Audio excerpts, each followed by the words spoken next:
pose no objections to all certificates of canvass. Chief Correspondent and Anchor Pia Ontiveros joins us now live from the Batasang Pambansa. Pia, thank you so much for joining us. Before two candidates having no objections, tell us what is the latest right now on the Batasang Pambansa floor? Yeah, Rico, what's happening now is the canvassing is going very smoothly. It is smooth sailing. We already have the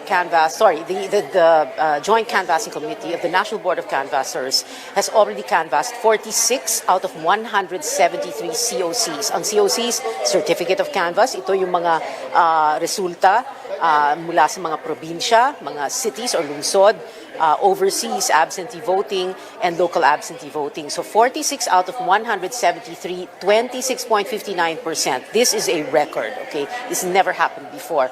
And we've had the canvassing going on for like 3.5 hours pa lang. Ngayon, if you look at the numbers, and I don't want to go through everything, no, because all the numbers are available on halalan2022.info, which is the Batasang Pambansa website, no, and the Joint Canvassing Committee website. But very, very quickly, no, just look at the numbers. Isabela, for example, which is Region 2, Cagayan Valley, this is where the D family is king, in a way.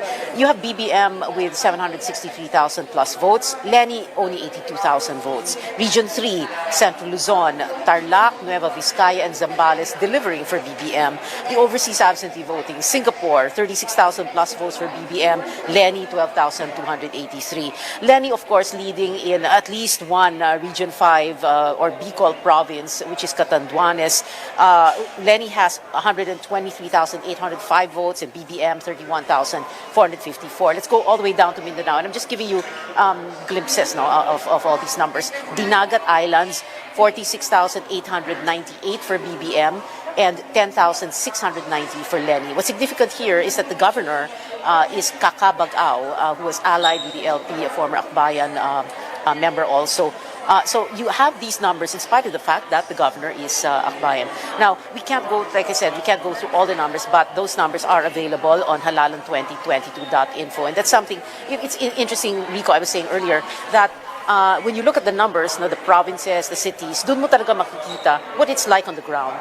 Because, well, like we always say, all politics is local. I won't go any further than that, or else it'll take an entire 10 minutes. Now,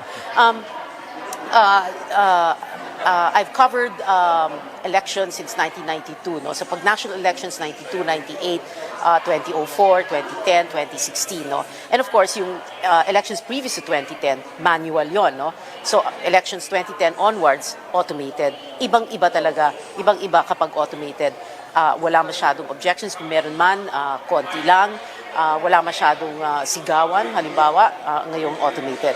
Now, I bring this up because we're going to talk now about Romy Macalintal or Romy Mac's manifestation. No? Number one, they will no longer interpose any objection to any of the COCs. And number two, that they're waiving their appearance already before the Joint Canvassing Committee.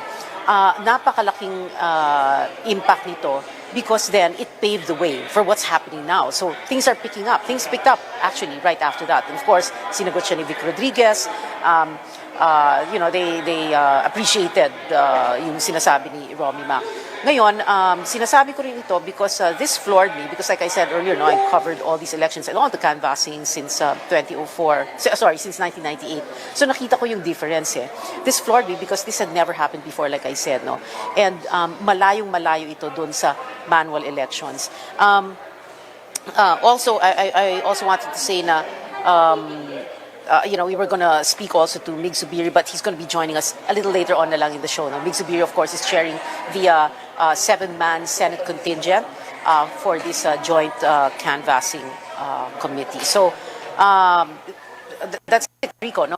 Smooth sailing, and we expect, like you were saying earlier, we do expect a proclamation by tomorrow. Although we're looking at the time, I'm sure a bulk of the COCs can be finished by midnight tonight. Thank you so much, Pia. We will be back with you later on a news night when you speak to Senator Mig Zubiri with the ongoing process, the quick pace of this canvassing of votes. Pia Ontiveros there. at the Batasang Pambansa. And we'll also have details with Amor Santos later on Newsnight. Let's now head to Tubaran Town in Lanao del Sur, where special elections were held earlier today. Authorities deployed over 1,000 police authorities and soldiers in the area to avoid another violent incident similar to what happened on May 9th. George Cahiles has his story. This was election day in Tubaran, Lanao del Sur. Violent, chaotic. Poll officials declared a failure of elections in 12 barangays. 2 weeks later, authorities closely secured the special elections with over 1,000 police and military personnel deployed in the perimeter of polling centers. That's apart from the 60 police officers acting as members of the Board of Election Inspectors. The police reported sightings of armed groups in the area in the past days. We have been monitoring all movements in the surroundings. Ang RSTO-TG ay nagsagawa ng checkpoint at meron ding patrolling in the vicinities. Maganda naman ang takbo and peaceful yung tatlong voting centers. Hopefully, 10 o'clock in the evening, matapos na ito lahat, may akyat na sa Provincial Board of Canvassers ang lahat ng results coming from the municipality of Tubaran. Elections in Lanao del Sur have been marred often by violence and intimidation. Observers say even terrorist group Daula Islamia or the Maute group posed a threat during the May 9 polls. They used the past 8 months during the electoral campaign to consolidate. There have been numerous sightings, even the military, even in media reports about training, recruitment happening. The military says violence could have been worse if it failed to neutralize Maute members in Maging, Lanao del Sur in March. Based on intelligence information, some politicians were supposed to use Maute members during the election period. When we got that information early on this year, January, February, hinanap namin sila and we were fortunate to find them out. Ayun nga, nakita namin na doon sila sa Maging. Nag-armas sila eh. The military says Maute still recruits young members, even minors. As a group under Abu Zakaria remains a threat to the province, Maute cannot launch an attack similar to the Marawi siege in 2017. Even so, the military says it is preventing the group from conducting terrorist acts in Lanao del Sur. George Cahiles, CNN Philippines. A 2-week waiting game for party list groups may soon be over as COMELEC looks to formally award 63 congressional seats by Thursday. The poll body is counting on the special polls in Tubaran Town and the transmission of over 680,000 votes from the province of Lanao del Sur in the next 2 days to finalize the rankings. Tignan natin yung pagkakadikit-dikit nila. Kung yung natitirang boto sa Shanghai hindi na makakaapekto, we will be able to proclaim the 63 seats. Pero kung makakaapekto, we let the National Board decide on whether there will be partial or we suspend the other parts po, ganyan. COMELEC expects to receive the Lanao del Sur votes electronically by Wednesday morning, which will then be canvassed at 3 p.m. and included in the official tally. Well, now on your screens are the groups ahead of the race for party lists. 6 out of the 177 organizations have clearly secured the required 2% share of votes cast for the party list race based on COMELEC's partial official tally last week. And among them are the anti-crime group ACT CIS, led by nominees Eric Yap and Jocelyn Tulfo, wife of Senator-elect Rafi Tulfo. COMELEC says the group may get the maximum of 3 seats in the 19th Congress. Technical preparations are underway at the PICC Forum tent in Pasay in anticipation of the proclamation. 2 officials per party list may attend the ceremony. In other news, authorities are figuring out the cause of the Quezon province that killed 7 people at sea on Monday. Paige Javier reports the passenger vessel faces the risk of losing its franchise as survivors appeal for help. 27-year-old Jessa Malate did not let her fear overcome her faith. She was one of the 126 passengers aboard MV Mercraft 2 that caught fire in Rizal, Quezon on Monday. Jessa is not new to facing life's challenges. For 15 years, she has battled ovarian cancer, now reaching stage 4. But she did not expect that a boat ride on the way to her chemotherapy session would lead to another problem. Nagtatalunan na po yung mga tao at naghahanap po ako ng pwedeng makuha na salbabida po pero wala po ako makita. Kaso malapit na po yung apoy sa may likodan ko kaya po wala akong choice kundi tumalo na lang. While she's grateful for getting a new lease on life, she lost her belongings and savings, including her money for therapy and medicines. Jessa is now asking for help. Marami po akong binebenta na mga sa online selling po para makamili therapy ko po at pambili po ng gamot pero kasama po yung sa lumubog. 15 years na po akong lumalaban sa cancer kaya sabi ko kahapon hindi pwedeng mamatay lang ako sa lunod dahil matagal na akong lumalaban sa cancer. The mayor of Polillo Island wants to ban Mercraft from their waters. Mercraft meanwhile said it is ready to face an investigation and is willing to assist the rescued passengers and surviving families. Humihingi po ulit kami ng malawak na pangunawa. Maging ang lahat ng taga-Polillo po at lahat ng pasahero namin. Sana dumating lang yung panahon at time na kami ay inyo nang napatawad. Wala pong may kagustuhan nito.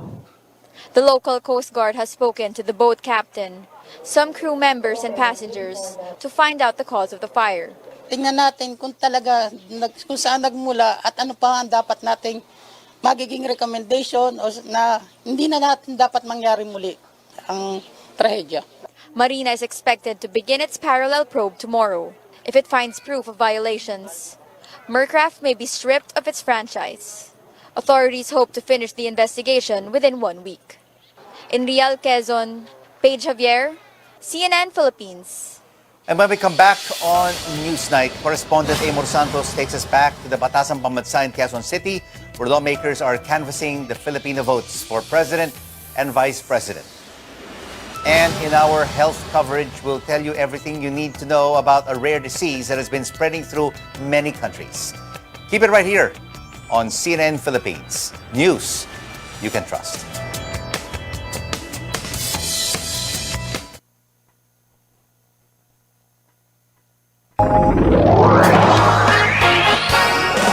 RPN DXKP Pagadian, ang inyong Radyo Ronda. RPN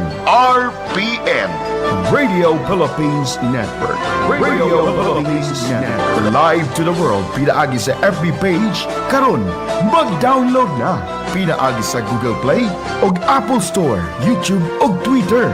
Alang sa mas kipakuskan ng mga balita, komentaryo, kasayuran o kalingawan. Ang mas kipakuskan nga inyong Radyo Ronda. Member, kapisanan ng mga broadcaster ng Pilipinas.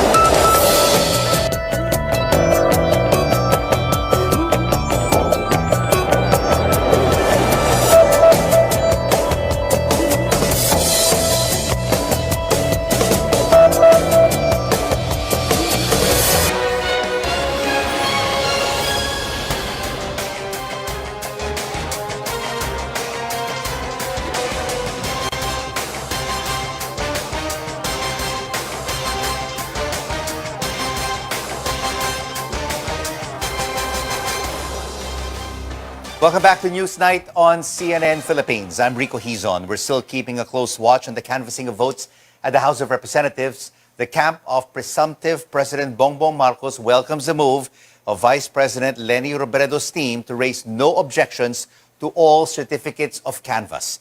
Amor Santos joins us now live from the Batasan Pambansa complex in Quezon City. Amor, thank you so much for joining us on Newsnight. What are Marcos's next moves now? Could he be proclaimed President-elect tomorrow?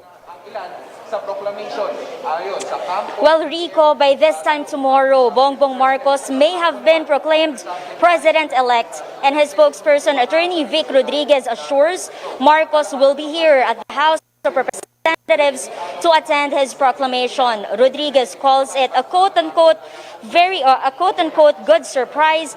The camp raised no objections to all certificates of canvass and even waived their appearance before the Congressional Canvassing Committee. Manila Mayor Isko Moreno's lawyer also did not raise any objection from their side. Because of these, Canvassing Committee Chairman, Co-Chairman Mig Zubiri sees the canvassing of votes for President and Vice President to be over by early afternoon tomorrow. Zubiri says it marks the start of the nation's healing after what he calls an emotionally charged election. Rodriguez says these are consistent with the Marcoses' call for unity. Notably, he called Robredo Vice President despite the electoral protest filed by Marcos against her victory in 2016. We thank them, not just Vice President Leni Robredo, but even Mayor Isko Moreno for recognizing, again, the integrity of the election and the electoral process, for recognizing the vibrancy of our democracy as exhibited last May 9 election, and for recognizing a clear win and the overwhelming mandate given by the Filipino people to President-elect Ferdinand Bongbong Marcos Jr. On the part of Marcos's running mate, Mayor Sara Duterte, her lawyer Beng Sardillo says the Duterte camp is still coordinating for her expected proclamation as Vice President-elect. Meanwhile, both Senate President Tito Soto and Senate Minority Leader Franklin Drilon say they see no problem with Marcos' sister, Senator Amy Marcos's inclusion in the canvassing committee. What can a relative do?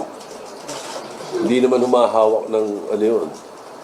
Hindi naman humahawak ng COC yun, basta-basta, o hindi naman yung taga-basa, kundi kasama rin sa committee na ino-observe yung bilangan, yung pagbilang. Drilon says he believes there's no stopping the canvassing and proclamation, adding that petitioners can later bring their issues against Marcos with the Presidential Electoral Tribunal composed of Supreme Court justices. Back to you, Rico. Amor, where is Bongbong Marcos now, and how is he preparing for the proclamation? Well, Rico Rodriguez says Marcos will be ready anytime tomorrow for the proclamation. They're seeing it happening at around 4 to 6 p.m. And right now, or early this afternoon during the press conference, Rodriguez said Marcos was in their headquarters in Mandaluyong. He said they initially planned to focus on the canvassing of votes today until Thursday. But because of the latest development, closest rival, Vice President Leni Robredo, throwing in the towel, Rodriguez said Marcos will be back to work, working on forming his cabinet. Marcos is also scheduled to meet with 2 to 3 personalities today for their possible appointment as cabinet secretaries. And the Marcos camp is expected to announce more nominees by Friday. Rico? Amor Santos, thank you so much for that update. Reporting live from the Batasang Pambansa. Joining us again now is Chief Correspondent and Anchor Pion Tiveros, who is now with the Canvassing Committee Co-Chairman, Senator Migs Zubiri. Pia, over to you. Thank you, Rico. So you've already introduced him. Hi, Migs. Thank you very much for Senator Migs Zubiri. Thank you for being with us on Newsnight. So let's first talk about the update. Kanina kasi at 6 o'clock, I was saying it's 26.59%, almost 27%, no? 46 out of 173 COCs canvassed. What is it now? We're about 30% now. We have we've canvassed about 52 COCs going to the 53rd COC. We started about 2:30 this afternoon, so we're moving very fast, very well. We'll stay probably till 11 or even up to midnight and try to finish about 100 COCs, and we'll continue tomorrow for the remaining COCs. We're looking at wrapping this up by maybe 1 o'clock and pause for about an hour or two for the report, the joint canvass report, which we'll submit to the joint session of Congress, both the House and the Senate. That'll be around maybe 3 o'clock. So we're looking at proclamation at around maximum 4 o'clock in the afternoon. 4 o'clock or prime time? Well, yeah. But the way it was going, we were initially thinking it'll be up to 6 to 7 o'clock. But the way it's going, it might be done by 4 o'clock in the afternoon. Okay. You know, kanina, I was saying that I think one of the reasons kung bakit things are smooth sailing, going very smoothly, is because of what Romy Mac said earlier today, no? And you had a reaction to that. Yes, we all actually had a very happy, surprised reaction to that. You know what makes canvassing very difficult? And napapatagal talaga ng canvassing ng votes for president and vice president, yung continuous objections ng mga iba't ibang abogado ng iba't ibang kandidato. So, malaking gulat namin kanina na the legal counsel, the legal counsel of Vice President Leni Robredo, Attorney Macalental, together with the counsel of Mayor Isko Moreno, which is Ma'am Attorney Vizalina Lumbera, had mentioned that there will have a motion of a continuing motion of no objection to allow us to canvass each and every COC without question. As long as, of course, we do our job also to make sure that walang discrepancies. We have to make sure na yung electronically transmitted at yung manually transmitted sa amin ay both magkatugma and they're matched. We have no problem. So, we thank them for their graciousness. We'd like to thank Attorney Mac and, of course, Attorney Lumbera for their graciousness. The two candidates for their graciousness. I think it's now time to heal. It's now time to unite. It's time to move forward. I really thank them for that, as I said, graciousness and patriotism, wanting us to move forward from the very divisive, very emotional election of last May 9, 2022. Right, okay. Well, before we move forward, let's look a little backward just a bit, no? Because I've covered elections since 92 and mga canvassing 98, 2004, 20, etc., etc. No? And nakita naman natin yung difference pag manual and then pag automated at lalo na ngayon. There are a lot of young people watching me. So, explain a bit, I've had an experience of going through national elections, which is manually counted, which is 207, and that's a very messy affair. And iba na yun, yung automated elections na yun ay napakabilis. Alam mo, hindi katulad dati, manual elections, nung pagbilangan sa presinto, di ba? Anything can happen. They can change the COCs once it's transported to the municipal level, the ERs. They can do all the erasures, the snowpicks, all the changes. And by the time it reaches the national level, it's a completely different number, totally, in the provinces. So many through the decades. Right now, after so many protests that we've seen using automated elections, it's mostly 99% accurate. 99% accurate. Even in the recounts, it's 99% accurate. The beauty of it is the least amount of human touch, ika nga. It's the machine that counts, the machine that transmits, and it is also much easier for us and much quicker. If you notice during the automated elections, ladies and gentlemen, within a matter of days, alam mo na kung sino yung Senate Magic 12. Alam nyo na rin yung President and Vice President. That same night also. You will already know the trends. And I think that's part, again, that's also a good part of moving forward after the elections. Because I remember when it used to be manual elections, the counting can take even weeks and sometimes months.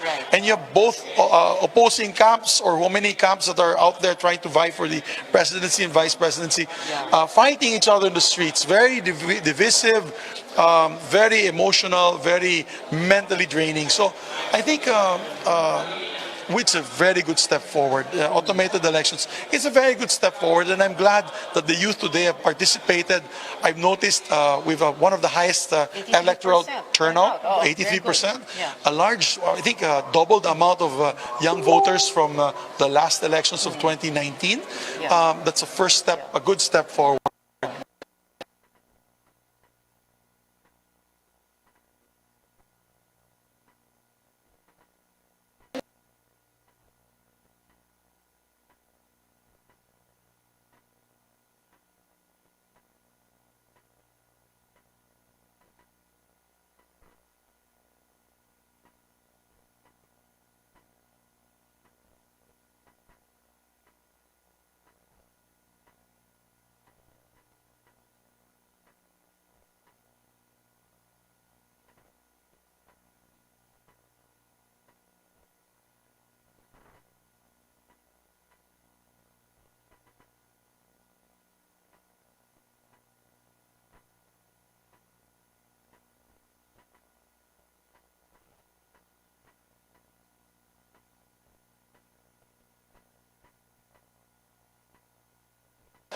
In some countries, you have actually the face of the, you have the face, it's like an ATM machine.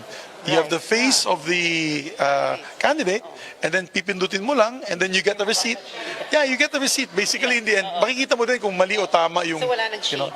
Wala nang Just talagang, shading. okay, Oo, yeah. I've experienced that dun sa election namin ng Red Cross. We use that type of machine. Okay. Yun nga lang, it takes a lot of machines. Yeah. Kasi medyo maraming tao.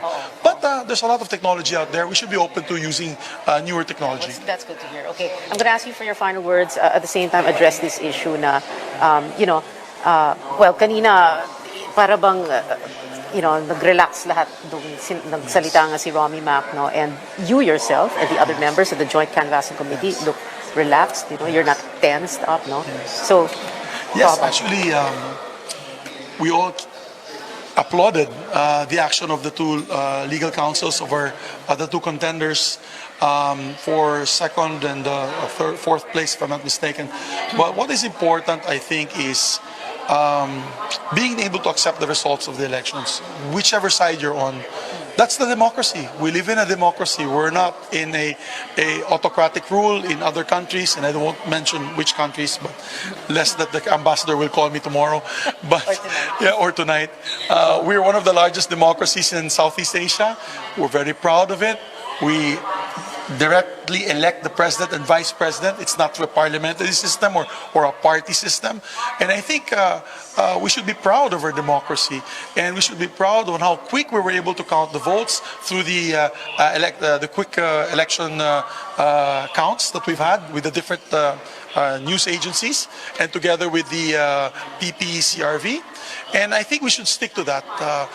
Remember, whoever side you're on, we should celebrate now our democracy. We should celebrate now our institutions and our processes. I think that's what we should be celebrating, and we should unite as a people and move away already from the very divisive elections that we've had and start building the economy. That's what we need to do after the pandemic. thank you so much. Mig Zubiri, a newly re-elected senator. Congratulations, by the way. Number 8, no? Yes, Number ma'am. 8. And we're looking forward to what's going to happen in the 19th Congress. Maraming salamat sa'yo, Senator Mig Zubiri. Let's go back over to Rico. Rico. Thank you so much, Pion Tiveros there with Senator Mig Zubiri live from the Batasang Pambansa in Quezon City. And we have more news after the break. Keep it right here on Newsnight on CNN Philippines. News you can trust.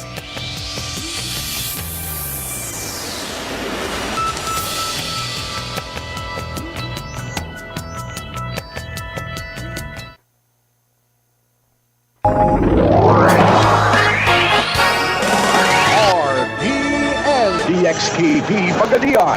Ang inyong Radyo Ronda. RPN. Radio Philippines Network. Radio Philippines Network. Live to the world. Pinaagi sa FB page. Karon, mag-download na. Pinaagi sa Google Play o Apple Store, YouTube o Twitter. Alang sa mas kipakuskan ng mga balita, komentaryo, kasayuran o kalingawan. Ang mas kipakuskan ng inyong Radyo Ronda. Member, kapisanan ng mga broadcaster ng Pilipinas.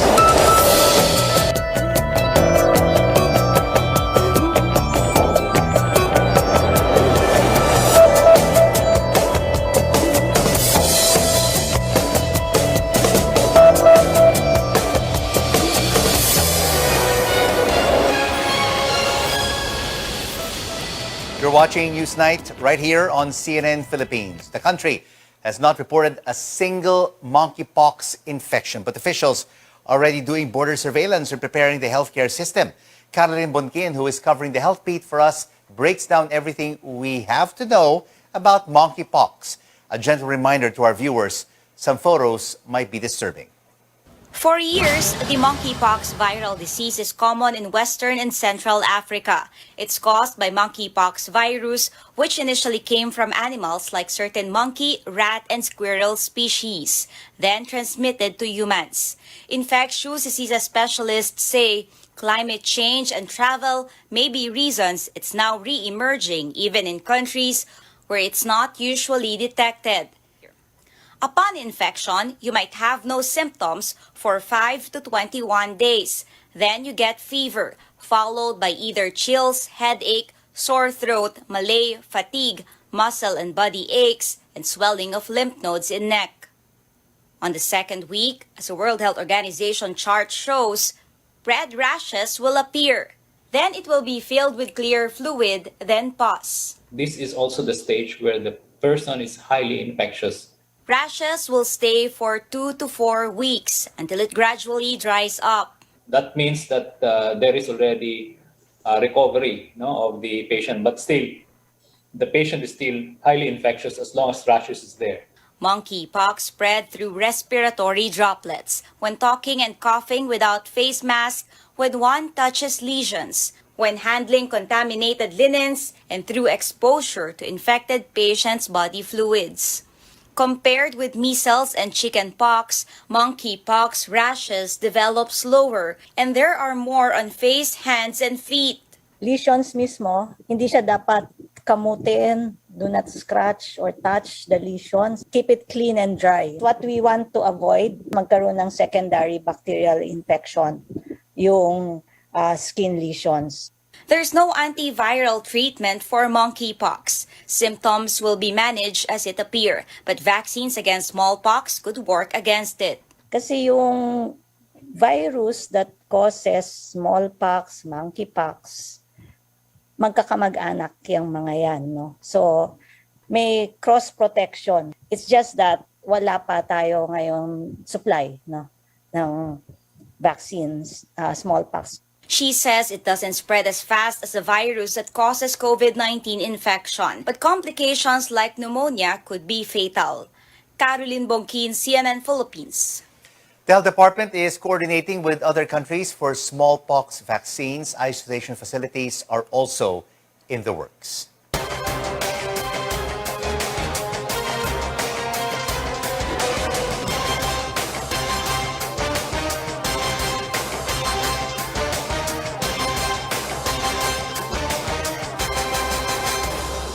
All eyes on the plans of the incoming Labor Secretary and Migrant Workers Chief. The next Dole head, Bienvenido Laguesma, vowed to conduct dialogues with various stakeholders on issues such as contractualization and raising the minimum wage. Some groups are skeptical due to his past lawyering for employers and the supposed lack of reform during his term as Dole Chief in the Estrada administration. Kung pwede na po na mag-start on the first day na kami po ay nanombrahan, siguro nais ko na rin po siguro magtrabaho kaagad para walang hiatus doon sa mga serbisyo na dapat ipagkaloob ng Department of Labor and Employment. Mahalaga po na mapagtulong-tulungan at kung mayroong tulong, suporta, unawa at paggalang ang bawat isang sa sektor, panig ng manggagawa at namumuhunan at sa gobyerno, makakaharap naman tayo dyan ng hopefully a win-win formula. Mr. Secretary Laguesma, you already accepted it. I hope that you can do better than 570. 33 pesos, there's already there a number, 640 poverty threshold. So we've been giving out below poverty wages. Secretary Laguesma, a friendly reminder lang na it is Department of Labor and Employment, hindi management. Labor groups support the appointment of Susan Tuts Ople as the head of the newly formed Department of Migrant Workers. Ople says she is looking to review the hiring system for overseas Filipino workers to make sure they don't end up with abusive employers. It would be exciting to find out what are the drivers in every region that would push, like for example, a mother to consider working abroad. What are these drivers? Is it climate change? Is it kasi may disparity sa wages? No? So rural workers ba ang mas na-entice o yung mga nasa urban centers? I mean, it's been some time, halos lahat anecdotal. I would like to see some science and some data-driven projections to guide us in migration governance. Paano yung mga previous employers na meron na palang cases of abuse, bakit nasa roster pa rin? So, yun ang, no, gaano ba ka consistent yung blacklisting of abusive employers? And pag na-blacklist, ganun na lang ba yun? Or do we take an extra effort of filing cases against them?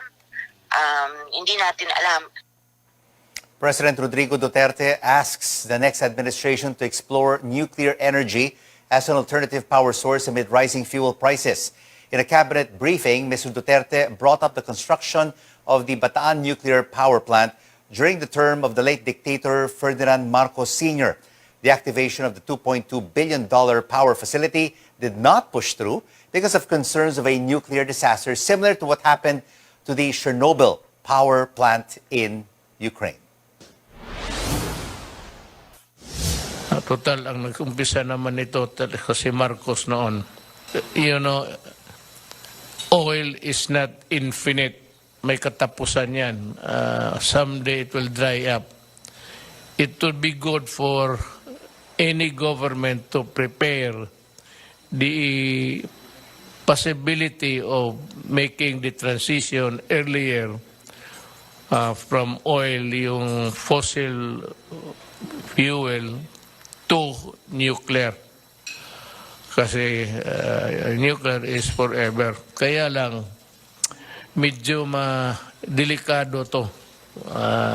You know, kagaya na sa Chernobyl ng Ukraine, nagkaroon ng leak. Marcos Jr. is pushing to revive the Bataan power plant. On Monday, he said South Korean experts will assess the possibility of activating the facility.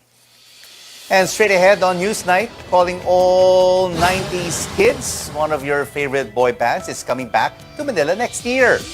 And Marvel fans are in for more surprises. A look at the new trailer for Thor, Love and Thunder. Next, keep it right here on CNN Philippines. News you can trust.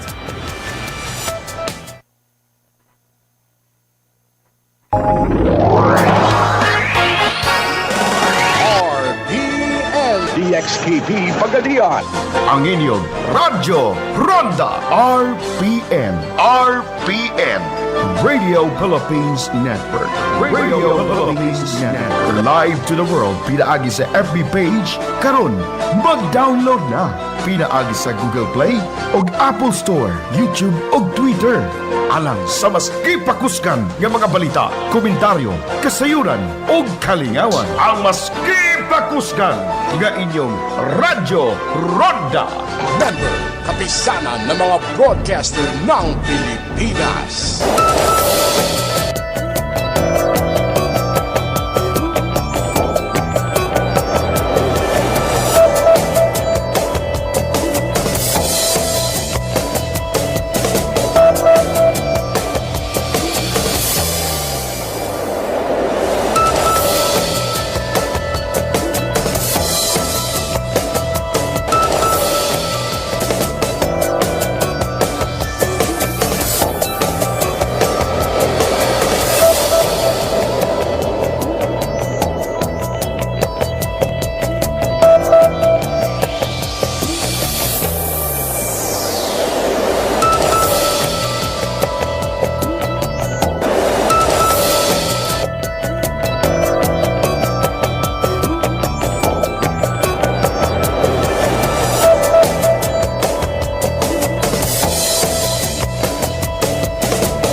Welcome back to Newsnight, where we go above and beyond the headlines. I'm Rico Hizon, sitting in for Pia Ontiveros. And here's news just in.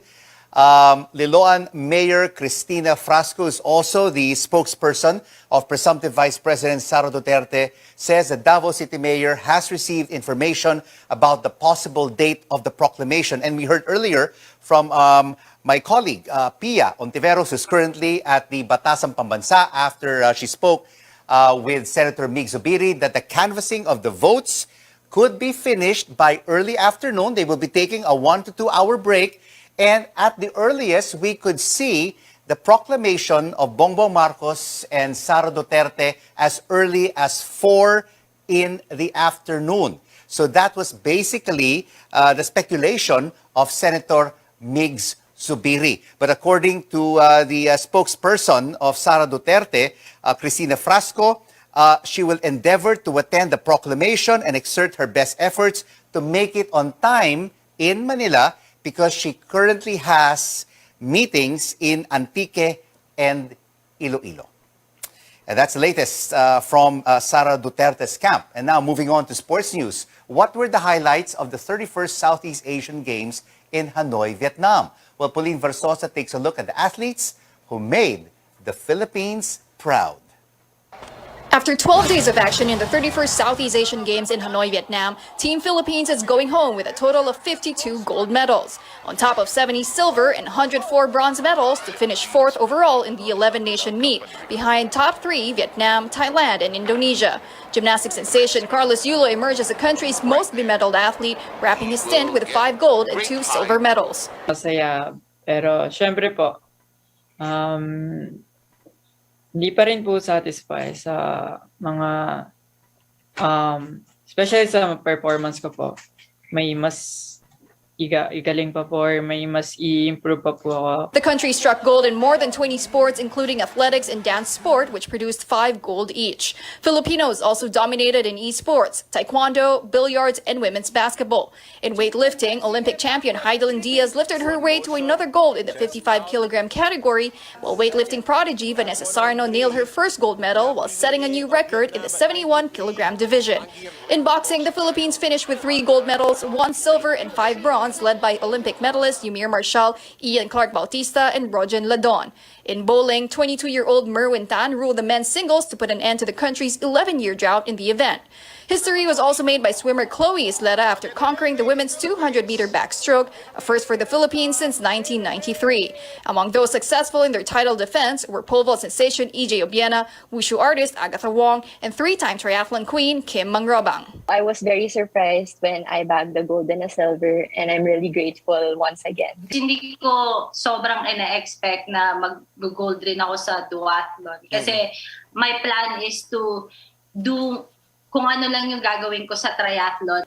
In football, the Filipinos followed up their historic World Cup ticket with a bronze medal in the regional meet for their first podium finish in 37 years. But for some, the games were also marked with heartbreaking defeat. For the first time in 31 years, Gilas Pilipinas settled for the silver medal after suffering a shocking loss to Indonesia in the finals, ending their 3-decade reign in Southeast Asia. The regional games will return for its 32nd edition in May 2023 in Cambodia. Pauline Versosa, CNN Philippines. Moving now to NBA action, a blowout victory by the Boston Celtics ties the Eastern Conference Finals at 2 games apiece. The Celtics crushed the Miami Heat in Game 4, 102-82. Game 5 is set for Thursday, 8:30 a.m. Philippine time. And if the Golden State Warriors win tomorrow's match, they're off to the finals. Game 4 of the Western Conference Finals tips off at 9 in the morning. The Warriors beat the Dallas Mavericks in Game 3 yesterday, giving them a 3-0 record. Shifting gears, and TikTok is letting live streamers charge viewers monthly for exclusive perks. The live subscription feature comes with subscriber badges, custom-designed emotes, and a subscriber-only chat. TikTok says this is to give creators more opportunities to earn while providing fans a chance to thank their favorite TikTokers. The function launches on May 26th. For Westlife fans, get ready to see the Irish boy band once again. The Wild Dreams Tour is coming to Manila in February 2024. 2023. To be exact, February 20. Next year at the Araneta Coliseum. Ticket selling starts next Saturday, June 4th at 10 in the morning.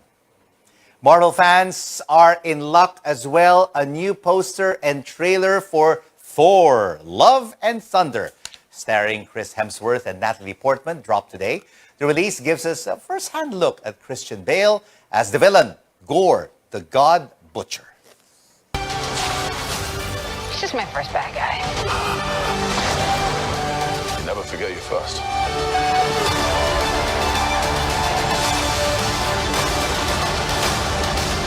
You are not like the other gods of kill. Because I have something worth fighting for.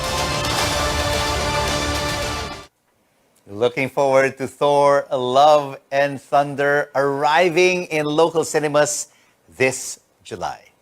And that's it for tonight. Join me again at 9 for the final word. I'm Rico Hizon, sitting in for Pion Tiveros for Newsnight, where we go above and beyond the headlines. Good night.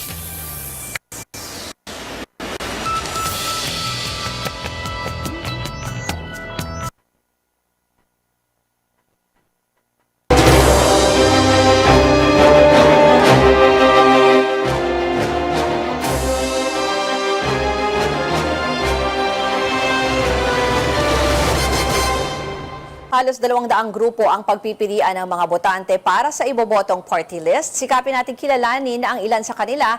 Kasama natin ngayong hapon dito sa studio si Alex Abaton, ang first nominee ng Bayaning Tsuper o BTS party list. Habang makakasama naman natin via Zoom si Darlon J. Sayarot, ang first nominee ng Computer Literacy Innovation, Connectivity, Knowledge o CLIC party list. Una muna, magandang hapon sa inyo. Una muna tanongin natin, syempre pakibigyan kami ng background ng inyong mga grupo. Paano po ba nabuo ang inyong grupo? Sino-sinong miyembro? Ilan kayo? Background po, sir. Well, actually, ang Bayaning Tsuper po ay nabuo noong 2018. It started as a road safety movement, particularly in Zamboanga City. At nung una kasi, from 2018 to 2019, nakita natin, even now, one of the continuing challenges po natin sa Pilipinas, yung mga road crash incidents. No? In fact, ang sabi ko nga, ito yung kumikitil ng buhay ng pagkarami-raming Pilipino. At just to drive the point, in 2019, umabot po tayo ng 12,764 yan, or World Health Organization data, or 30 to 34 a day yung namamatay. So part of it, nakita natin na there should be an effort really to put this issue at a national agenda. Ako naman, galing ako sa LTO bago ako tumakbong first nominee ng Bayaning Tsuper. I was formerly the Regional Director of LTO Region 9 for 20 years. No? So, ibig sabihin yan, yung aking sektor na pinanggalingan ay sektor talaga ng transportation. And part of it is yung ating advokasya naman, yung ating maging boses o kinatawan ng sektor ng transportation. Kaya po nagkaroon ng Bayaning Tsuper. When you say Bayaning Tsuper, ilan naman po, maganda rin po yung background nyo when you say na LTO pala po kayo. No? So, yung mga policies, ganyan. Pero yung mga tsuper, ilan po ang, yung talagang nasa kalsada, ilan po ang mga miyembro nyo? Napakalaki niyan. Hindi lang po 10 milyon yan. In fact, pag sinabi po natin tsuper yan, nandiyan yung habal-habal, yung grupo niyo po? Ay, yung sa amin po, yung grupo po namin sa Region 9, mabot po kami ng almost more than 4,000. Okay. But sabi ko, yung plataforma na dala-dala ng Bayaning Tsuper is yung plataforma po para sa ating mga tsuper. Ibig sabihin, hindi lang po ito Yung sa lahat Region po, 9, sa but buong bansa. sa pangkalahatan. At alam naman natin, Ruth, na itong kasalukuyang pandemya, ang isang sektor na pinakamatinding tinamaan, yung sektor ng transportation. At nakita natin na parang may pagkukulang doon sa pagkalingan ng ating pamahalaan. At dito pumasok yung ating, kumbaga, sentimento na malasakit sa kanila na dapat magkaroon ng kinatawan ng sektor ng transportation. Okay, puntahan ko lang po si Darlon na kasama natin from Click Party List. Pakipakilala naman ang iyong grupo at ikaw bilang first nominee. Walang audio. Walang, baka naka-mute. Yan, go ahead. Magandang hapon po sa inyong lahat. Ako po pala si Darlon Sayarot. Ako po yung first nominee ng Click Party List. Ang Click Party List po, it stands for Computer Literacy, Innovation, Connectivity, and Knowledge. And we believe that technology is the way forward.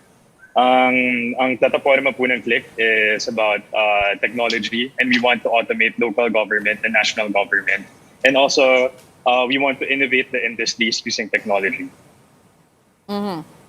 Gusto ko lang malaman, naku, parang nakita ko kasi medyo ang bata ng itsura nitong si Darlon, no? Kasi kung manalo kayo, ikaw talaga haharap sa Kongreso, di ba? Bigyan kami ng konting background. Why do you think you best represent itong Click Party List? At sino-sino ba? Sino-sino ba ang miyembro ng grupo nyo at nire-represent nyo? Actually, when we talk about technology, it's it's for everyone. It should be a consciousness, it's not about a particular group. But for every sector, we need technology kasi for example our educational system.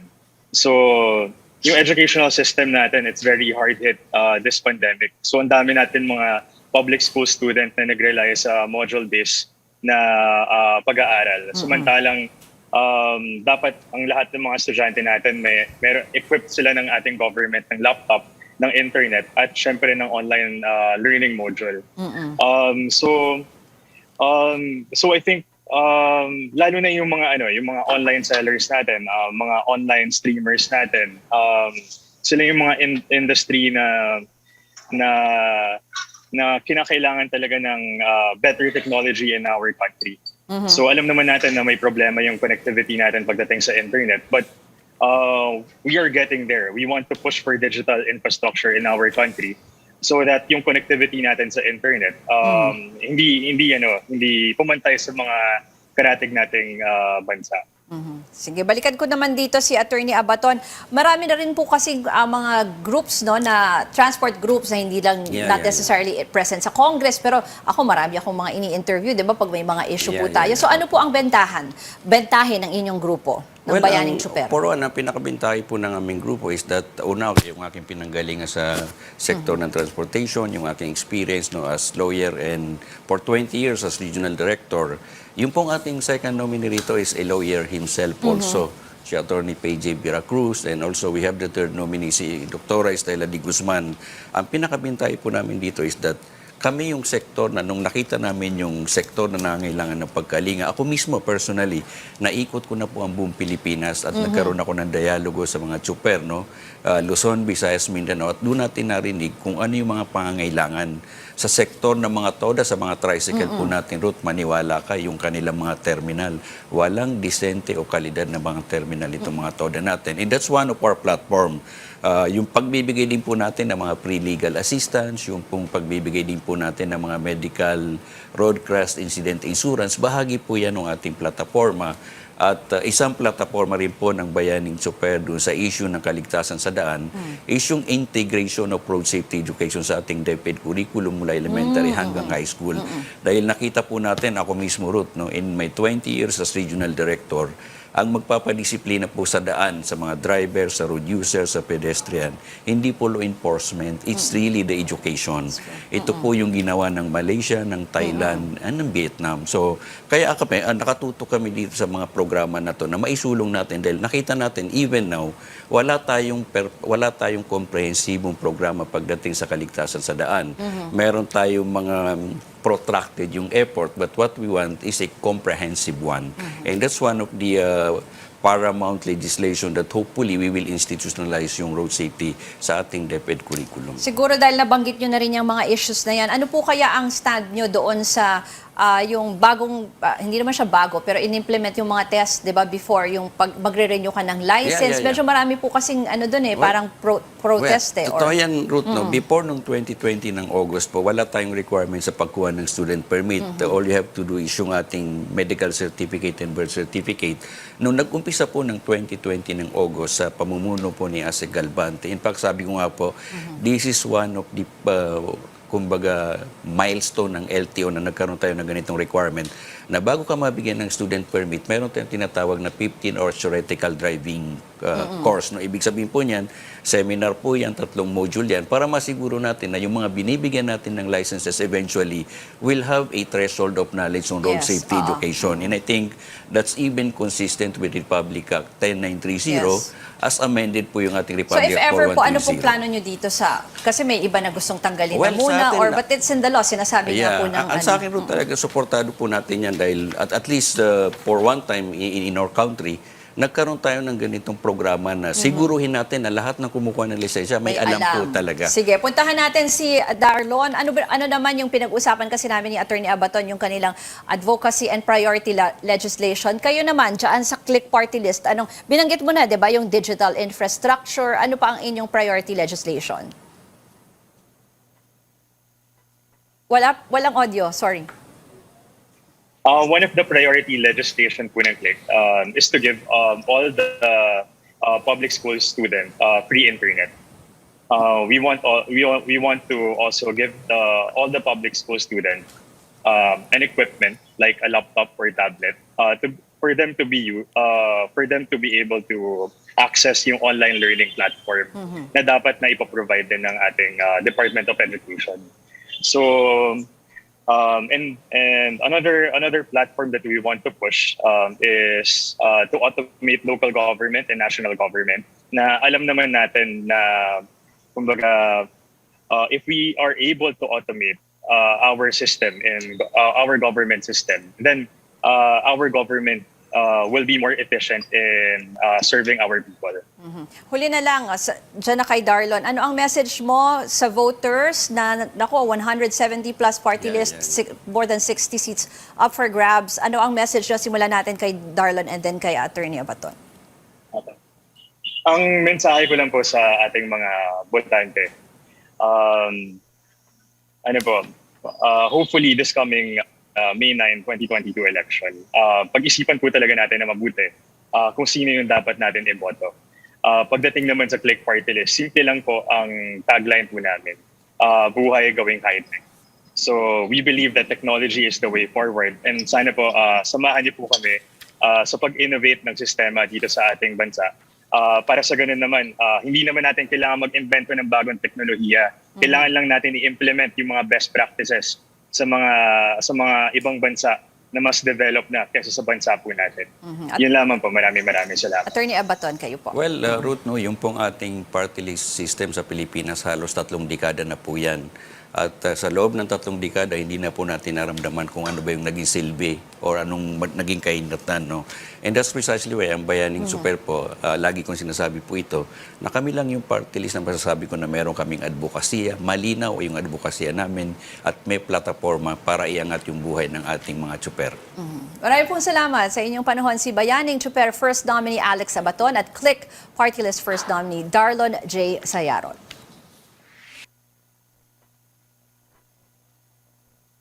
Mas